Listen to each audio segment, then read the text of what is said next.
ہمارا ایک دوست تھا, قادیانیوں میں اٹھنا بیٹھنا شروع کر دیا اس نے.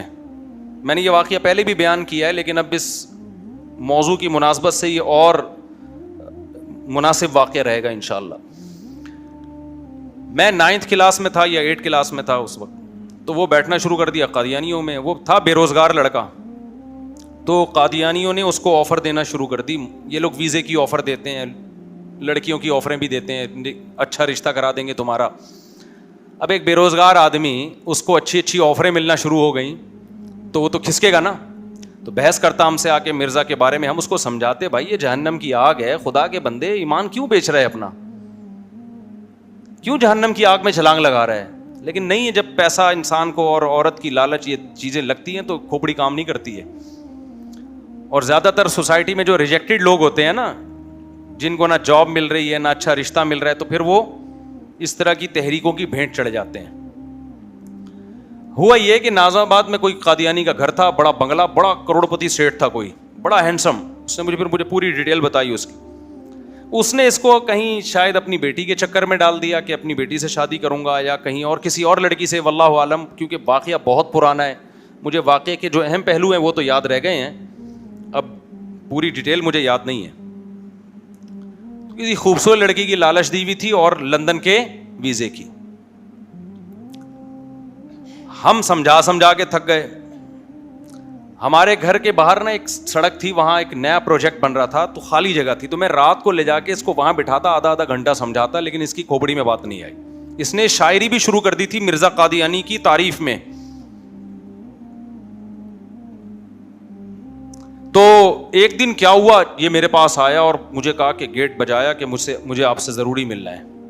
کیا ہو گیا بھائی؟ مجھے لے گیا سائڈ پہ اور کہنے لگا, یار مجھے کسی بزرگ کے ہاتھ پہ بیعت کرا دو, میری توبہ قادیانیت سے. تو میں نے کہا خیریت؟ ہم تو سمجھا کے تک گئے. کہہ رہے بھائی میں نے ایسا واقعہ دیکھا ہے, میرا دماغ کے سارے تار ٹھیک ہو گئے ہیں. کہا کہ جو سیٹھ مجھے آفر کر رہا تھا نا, جو کروڑ پتی سیٹھ تھا, اپنے گھر میں لے جاتا, عزت دیتا, 1 ہفتہ پہلے یہ ہوا کہ مجھے اس نے اپنے کمرے میں بٹھایا, یعنی جو بھی گیسٹ روم ہوتا ہے وہاں بٹھایا, اور کہیں کسی کام سے اندر گیا اپنے کمرے میں, تو کھول ہی نہیں رہا دروازہ. اتنا ٹائم گزر گیا, ہم نے کہا پتہ نہیں کیا ہے. اس کے بیٹوں کو بلایا, دروازہ جب توڑا ہے, کھولا ہے, اس کو ہارٹ اٹیک ہوا تھا, منہ سے جھاگ نکل رہا ہے خون, اور الٹا پڑا ہوا ہے. کہہ رہے اس وقت مجھے لگا یار یہ دنیا کی تو 2 ٹکے کی حیثیت نہیں ہے بھائی. جو تجھے ویزا دلوا رہا ہے UK کا, اور جو تجھے پیسوں کی اور آفریں کر رہا ہے, اس کا اپنا یہ حال ہے. 1 سیکنڈ ہوا ہے اس کو اور گرا ہے دھڑام سے. اتنا ہینڈسم اسمارٹ آدمی, تو کہہ رہا میں کیا کر رہا ہوں بھائی اس دنیا کے پیچھے. بعض چیزیں گھنٹوں کے بیانات میں سمجھ میں نہیں آتی, چند واقعات وہ اثر کر دیتے ہیں. کہہ رہا ہے وہ لے کر گئے, ہاسپٹل ایکسپائر ہو چکا تھا.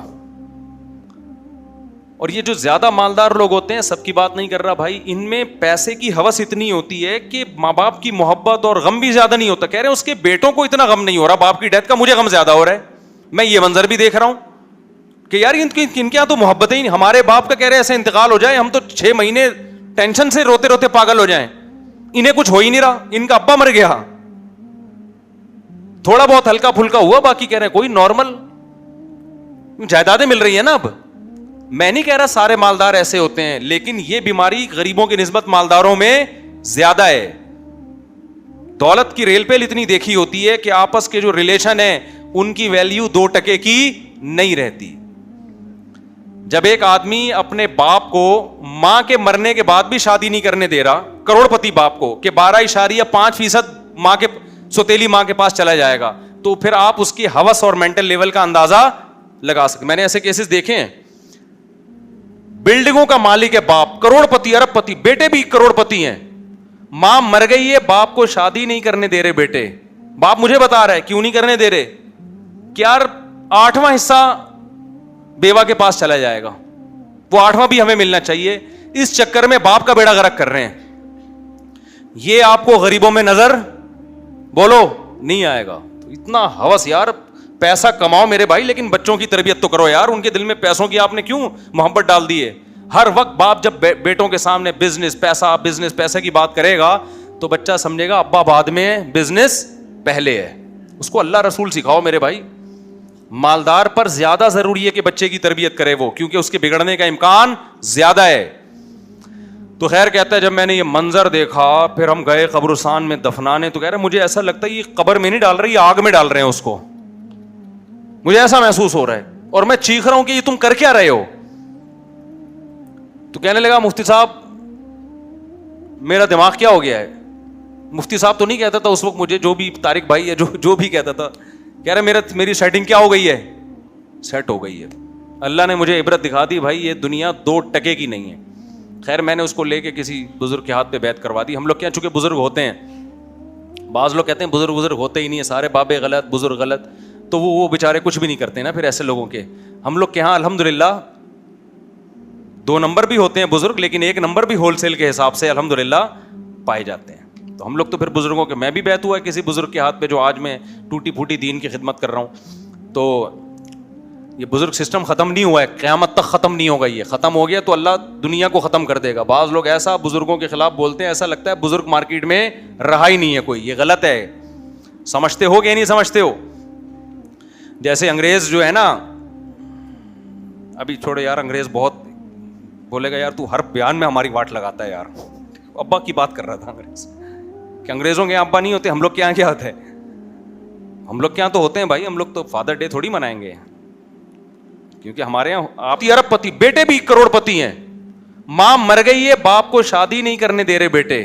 باپ مجھے بتا رہا ہے کیوں نہیں کرنے دے رہے, کہ یار 8واں حصہ بیوہ کے پاس چلا جائے گا, وہ 8واں بھی ہمیں ملنا چاہیے. اس چکر میں باپ کا بیڑا غرق کر رہے ہیں. یہ آپ کو غریبوں میں نظر بولو نہیں آئے گا. تو اتنا ہوس یار, پیسہ کماؤ میرے بھائی, لیکن بچوں کی تربیت تو کرو یار. ان کے دل میں پیسوں کی آپ نے کیوں محبت ڈال دی ہے؟ ہر وقت باپ جب بیٹوں کے سامنے بزنس پیسہ کی بات کرے گا تو بچہ سمجھے گا ابا بعد میں ہے, بزنس پہلے ہے. اس کو اللہ رسول سکھاؤ میرے بھائی. مالدار پر زیادہ ضروری ہے کہ بچے کی تربیت کرے وہ, کیونکہ اس کے بگڑنے کا امکان زیادہ ہے. تو خیر کہتا ہے جب میں نے یہ منظر دیکھا پھر ہم گئے قبرستان میں دفنانے, تو کہہ رہے مجھے ایسا لگتا ہے یہ قبر میں نہیں ڈال رہے, یہ آگ میں ڈال رہے ہیں اس کو, مجھے ایسا محسوس ہو رہا ہے اور میں چیخ رہا ہوں کہ یہ تم کر کیا رہے ہو. تو کہنے لگا مفتی صاحب میرا دماغ کیا ہو گیا ہے. مفتی صاحب تو نہیں کہتا تھا اس وقت مجھے, جو بھی طارق بھائی ہے جو بھی کہتا تھا, کہہ رہے میری سیٹنگ کیا ہو گئی ہے, سیٹ ہو گئی ہے. اللہ نے مجھے عبرت دکھا دی بھائی یہ دنیا 2 ٹکے کی نہیں ہے. خیر میں نے اس کو لے کے کسی بزرگ کے ہاتھ پہ بیعت کروا دی. ہم لوگ کیا چونکہ بزرگ ہوتے ہیں, بعض لوگ کہتے ہیں بزرگ ہوتے ہی نہیں ہیں, سارے بابے غلط بزرگ غلط, تو وہ بیچارے کچھ بھی نہیں کرتے نا پھر ایسے لوگوں کے. ہم لوگ کے یہاں الحمدللہ 2 نمبر بھی ہوتے ہیں بزرگ, لیکن 1 نمبر بھی ہول سیل کے حساب سے الحمدللہ پائے جاتے ہیں. تو ہم لوگ تو پھر بزرگوں کے, میں بھی بیعت ہوا ہے کسی بزرگ کے ہاتھ پہ جو آج میں ٹوٹی پھوٹی دین کی خدمت کر رہا ہوں. تو یہ بزرگ سسٹم ختم نہیں ہوا ہے, قیامت تک ختم نہیں ہوگا. یہ ختم ہو گیا تو اللہ دنیا کو ختم کر دے گا. بعض لوگ ایسا بزرگوں کے خلاف بولتے ہیں, ایسا لگتا ہے بزرگ مارکیٹ میں رہا ہی نہیں ہے کوئی. یہ غلط ہے. سمجھتے ہو کہ نہیں سمجھتے ہو؟ جیسے انگریز جو ہے نا, ابھی چھوڑے یار, انگریز بہت بولے گا یار تو ہر بیان میں ہماری واٹ لگاتا ہے یار. ابا کی بات کر رہا تھا انگریز, کہ انگریزوں کے یہاں ابا نہیں ہوتے, ہم لوگ کے یہاں کیا ہوتا ہے؟ ہم لوگ کے یہاں تو ہوتے ہیں بھائی. ہم لوگ تو فادر ڈے تھوڑی منائیں گے, کیونکہ ہمارے یہاں